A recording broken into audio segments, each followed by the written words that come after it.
नमस्कार. मी सध्या जंतर मंतरवर आहे.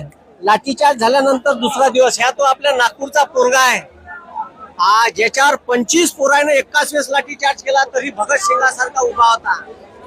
यालेच म्हणते सरपरोशी की तमन्ना अब हमारे दिल में है, देखना है जोर कितना बाजू एक कातिल में है. म्हणजे 25 पोलिसांना मारलं तरी माघार घेतली नाही, दटून राहिला. एवढे मारले, एवढे सोटे मारले. तुला कुठं मारलं हे? म्हणजे पुऱ्या शरीरावर खालतून डोक्यापर्यंत. तू कुठं कुठं म्हणजे गेला आता? हे केरला हाऊसच्या पहिले बॅरिगेड होता. तिथं मी एक गाडी होती जी आमची साऊंडची गाडी, जिथे अभिजित उभा राहणार होता. ते गाडी आली तर ते मला मेसेज द्यायचा होता की ही गाडी पोहोचली आहे इथे. हे मेसेज द्यायसाठी मी तिथे थांबलो होतो की ही गाडी इकडे आली का मी मेसेज देऊन देत.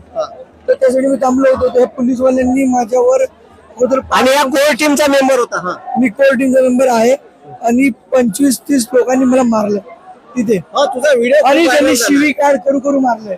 शिवीगाळ काय केली? आता ती शिवी एवढी खंदी आहे की मी बोलू नाही शकत. मारे म्हणजे बहिणीची शिवा तू. अरे काही त्याच्यात मारणाऱ्यात गुंडे सुद्धा होते. ठीक आहे, काही लोकांच्या नेमप्लेट खोट्या होत्या, म्हणजे नेमप्लेटच नव्हत्या. मास्क होतं, पायात चप्पल होती, सिव्हिल ड्रेसवर होते. म्हणजे असे लोक तिथं गुंडे होते. गुंडे आरएसएस बीजेपीचे गुंडे आहेत ते. अरे नागपुरात काय करताय आरएसएस बीजेपी? हटवा आणलंय भाई. तुमच्या पोरांच्या मृतदेहावर उभे आहेत ते लोक. समाजकारण नाही करत आहे, राजकारण करत आहे. हे पोडे शिकून राहिले.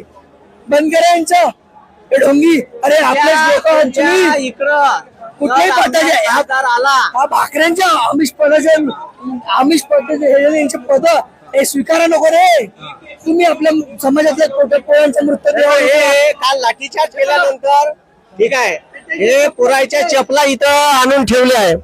ठीक आहे, ज्या पोरायला लागलं ते चपला टाकून जसे होते तसे पळाले, हे त्याचा फोटो आहे. ठीक आहे, म्हणजे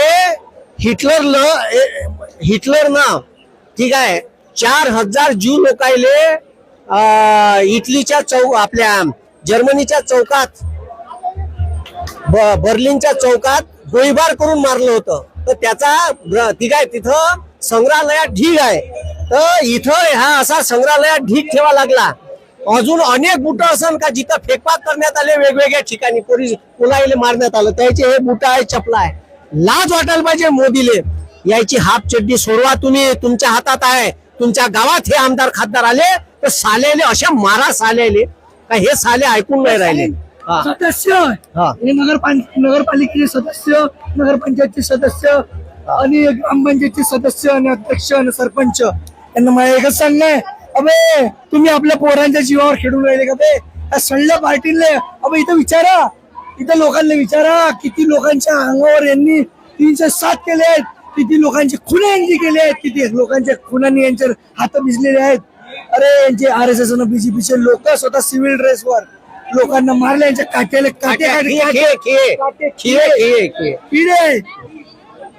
मी तो बोलतो मारून राहिलो, मला मारून राहिलो, मी मारून राहिलो होतो. तुम्ही मला एक गोष्ट सांगा, तुम्ही मारून बी राहिले तर इच्छा खालता मारू शकता. इथं कोण मारते बे? अपराधाली ना मारत कोणी, अपराधाली ना मारत. इथं परत डोके फाडत परी मारलं. किती लोकांचे मृत्यू झाले, यांना किती लोकांना मारून टाकलं. इथं 300-200 गुन्हे मारायचे. किती लोक, किती मुलं मृत्युमुखी पडले याच्यात याचा काही आकडा नाही आहे. कोण्या हॉस्पिटलला नेले माहित नाही आहे.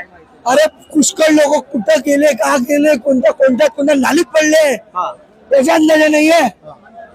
अरे 302 सारखे गुन्हे दाखल करा नरेंद्र मोदीवर, अमित शहावर. आणि याचा कोणताच अधिकार नाही. भारतीय संसद मध्ये इथे उभे पाय ठेवायचा हे काळ्या प्रकारचे लोक आहेत. मी म्हणतो त्यांच्या सगळ्यांचा राजीनामा घ्या आणि संसद बरखास्त करा. मारला देशद्रोहाचा गुन्हा, कोणत्या जेलात टाकायचा. आणि चंद्रशेखर बावनकुळे, मी त्याच्यासोबत डिसेंबर पर्यंत काम केलेलं आहे. तो म्हणते हे राजकारण करून राहिले. आता आम्ही का पॉलिटिकल पार्टी आहो का? मला एक गोष्ट सांगा, आम्ही राजकारण करून राहिलो. पण एक गोष्ट सांगा, तो म्हणताय की बावनकुळे साहेब तुम्ही ऐकून घ्या, थोडे शब्द इकडे करू शकता, पण हे आमची भावना दुखवलेली आहे.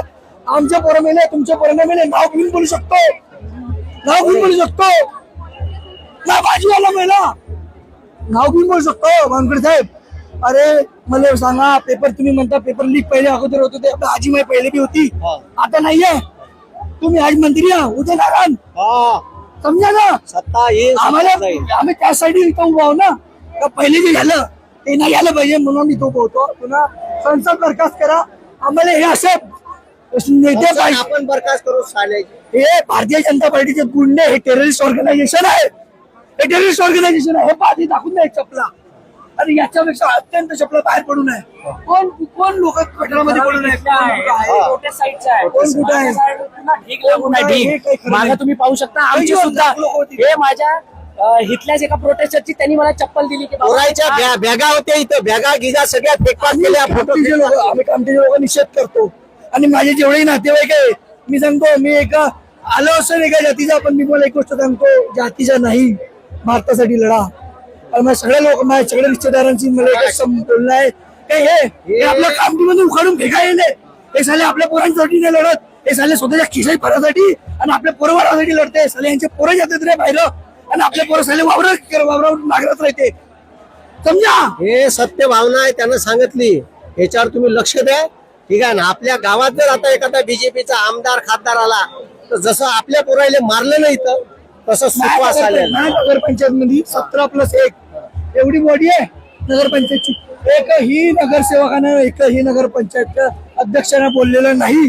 काऊन रे भाडकावत का तुम्ही? मी नाव घेऊन बोलू शकतो तुमची.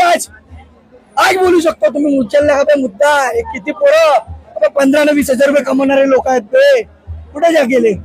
आता मी आपल्या भाषेत बोलत आहो, कारण की मला वाटतं माझ्या पोरं, माझ्या भाऊ किंवा माझ्या आजूबाजूतले लोक या गोष्टीला रिलेट करा का 15-20 हजार रुपये कमवते यार. जे नगरसेवक आहे बीजेपीचे, जे कोणी पदाधिकारी आहे किंवा अजून अधिकारी असन सत्तेतले, हे सर्व लोक जे आहे यायचेही पोरं आहे.